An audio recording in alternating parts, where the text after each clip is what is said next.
Hello বন্ধুরা, তো দেখতে পাচ্ছ আজকে যাচ্ছি আমরা বল্লা পুজোয়, মায়ের পুজো।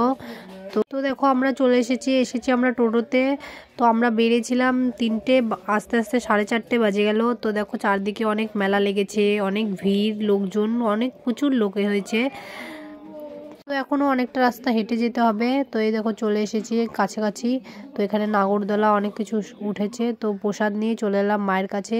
এই দেখো মায়ের মন্দিরের সামনে এসেছি, ঢুকছি। তো একটু এখানে দাঁড়াতে দিচ্ছে না, বলছে আগে যাও আগে যাও, কারণ ভিড় হয়ে গেছে অনেকটা। তো দেখো মাকে এখন দেখাবো, আমাদের মাকে কেমন লাগে বলবে। তো খুব সুন্দর করে সাজিয়েছে, লাইটিং মাইটিং লাগিয়েছে। তো ভিড় দেখতে পাচ্ছ বন্ধুরা, প্রচণ্ড ভিড়, দাঁড়ানোই যাচ্ছে না, এখানে এত ভিড় হয়েছে। তো দেখো সবাই মাকে দেখে মনটা ভরে যাবে সবারই। তো দেখে নাও আমাদের মাকে কেমন লাগছে। তো এই দেখো মায়ের সামনে চলে এসেছি একদম।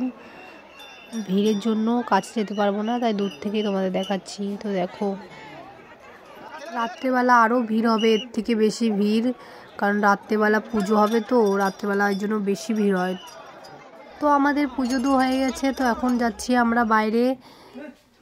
তো এখন যাব আমরা মেলাতে ঘুরতে। তো মেলা টেলা ঘুরে তারপরে আমরা বাড়ি যাব। তো দেখো যাচ্ছি। তো এখন কিছু কেনাকাটা করব।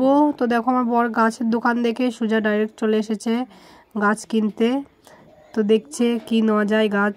তো এদিকে দেখি দুটা লম্বা লম্বা মানুষ আসছে। তো আমি পলাশকে ডেকে বললাম, দেখ দেখ কি যাচ্ছে। তো এই দেখো কত লম্বা, কি লাগিয়ে কাটা